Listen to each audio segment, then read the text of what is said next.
Spring is springing, which means it is also time for spring cleaning. I'm sure you've been spending some time around your house or your backyard doing some spring cleaning. But today I want to invite you to do some of that spring cleaning for your mind, for this itty bitty shitty committee. And how do we do that? Where do we even begin? I mean, listen, spring is one of my favorite seasons. I love it. It is just second to fall. Fall is my absolute favorite. But I'm finding myself doing a lot of spring cleaning this year, especially in my backyard. And so I want to talk to you about that because I think that there are so many great analogies to be found in our backyard, our garden, and our mind, right? Because when we don't look at our yards all winter long, just like I didn't. And I go out into the yard and I see I have this square area where I have a Buddha statue in the middle. And then I put some flowers all around and it looks so beautiful and serene. But over the winter, obviously the flowers have died. And guess what? It is now full of weeds. And so as I, start to think about what I want to plant in there this year, I am faced with the first step, which is to clean out the weeds. And just like we have to clean out the weeds in our garden, we have to think about the weeds in our mind. So what are the thoughts, the beliefs, the patterns in your mind that you see that lead you to living a life that isn't the most optimal that you'd like to live? So it's time to take stock of that. Let's take stock. Let's pull out those weeds. And just like weeds, our negative thoughts are very, very tough to break free, right? You might be able to cut them off and then they'll grow right back. So the point is not to cut them, but the point is to dig deep enough into the soil and pull them out by the root, right? And when we do that, we are getting rid of them forever, right? And yeah, sure, weeds are weeds, right? They'll still come back sometimes, just like our negative thoughts. As much as we try to say, no, I'm not going to have any negative thoughts, I want to invite you to actually work with those thoughts, right? So what if they're negative? They're still our thoughts. We still got to give them some TLC and we got to identify why they're here. That's the work that I do, right? I help people identify the weeds in their mind, right? Oh, that sounds like a good book title, Weeds in Your Mind. You can have it though if you like it, because I don't feel that for me. Maybe it's for somebody else. But that's the first step, pulling out the weeds, taking stock of the weeds, understanding why they came, how they came from. So do the same thing with your mindset, right? Where are all these negative thoughts coming from? Take stock of your environment. What are you consuming? What are you, listening to? What are you watching? Who are you hanging out with? All of that stuff dictates how we think, right? Because we are social beings and we take a lot from our environments and we need to be around people.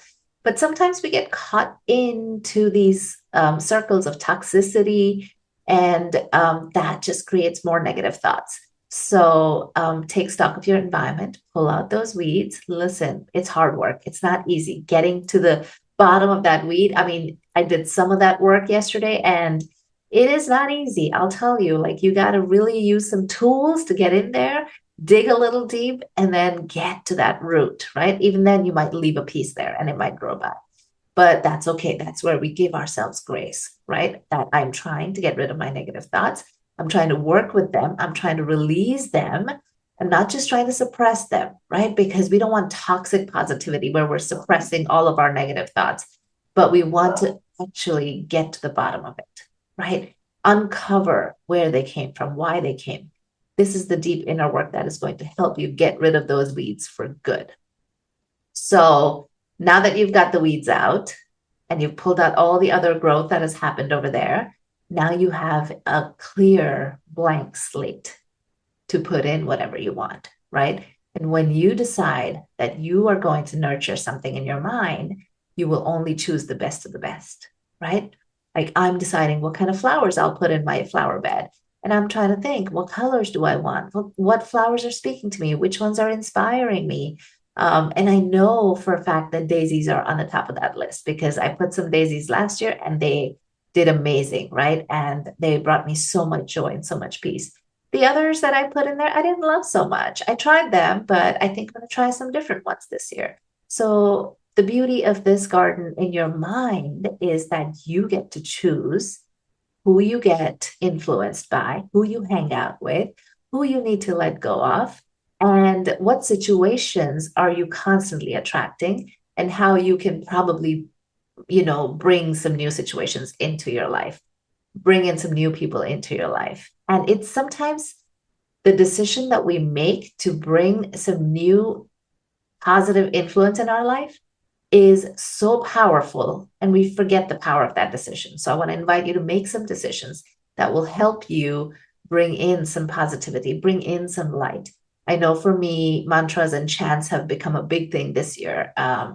It's not something I used to do before, but these days I just love listening to some good mantras and chants, and they just bring me so much joy and peace.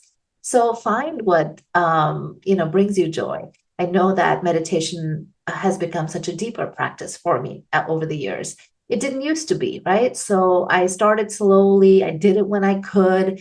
Now it's become a daily routine, and I enjoy doing that. And I love going within and finding answers to my problems. I know that spending time alone in writing my book inspires me. I know that I have certain people that inspire me so much just by hanging out with them. And so I am going to plant all of those thoughts, all of those decisions into my garden of my mind. So I want to invite you to think about what you would want to put in your mind, right? And then guess what? Once you put in those seeds and they start to blossom, they won't do it without good water, good sunlight, good nourishment. So make sure that you have constant reminders. Make sure that you have that toolbox. Make sure that you have are doing the same thing for your mind, right? So how can we do that for our mind? We not only decide who we're going to hang out with, but we also make some plans, right? We take some action. We set up some dates. We join some memberships. We join some communities that bring us joy. So wherever it is that you can find that joy, take action towards that, right? Just like you need to water your seeds and water your garden and allow it to get some sunlight. And if the weather is crazy, you protect it, by putting a covering on it, whatever it takes, right? So that's the part where you're taking care of that garden and nurturing it and nourishing it and giving it what it needs. And then once you've done that, you get to watch those flowers blossom. You get to watch those beautiful colors come out. And when you get to that stage where your garden is beautiful, full of color, full of excitement, same thing with your mind. When your thoughts are perfectly positive, when your thoughts are beautiful, when you're hanging out with people who inspire you, when you are attracting situations that fulfill you, then you will become a magnet, a magnet. Just like the flowers become a magnet for the birds and the butterflies and the bees, you will become a magnet for all good things to come to you, right?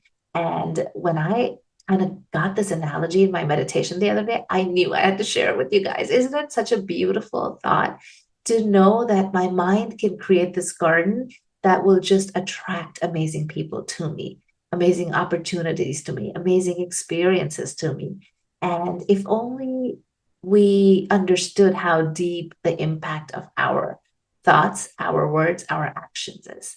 And when we take that time to develop this beautiful garden, magic happens every single day, right? And I get to see that magic in my life now. And I get to feel that liberation that comes from removing all of that clutter and that gunk that was sitting in there for years and years and years. I mean, listen, we're all human, right? We're all going to have trouble with our thoughts, and we are programmed and conditioned to have negative thoughts. I mean, I think there's like studies there that have said we have, like, some say we have 60,000 thoughts a day, and 80% of those thoughts are repetitive, 90% of them are negative. So if we're playing this constant loop of negativity in our mind, then that's what we're attracting, right? So it's no surprise then that we're not happy, we're completely stressed out, we're feeling burnt out, we're not feeling fulfilled. So let's take stock of this itty bitty shitty committee, and let's see how we can remove the weeds from there, plant some new seeds, water and nourish them, and then attract a life of magic fun. So I hope you enjoyed this analogy. I know I sure did when I got it in my meditation. So I wanted to share it with you guys.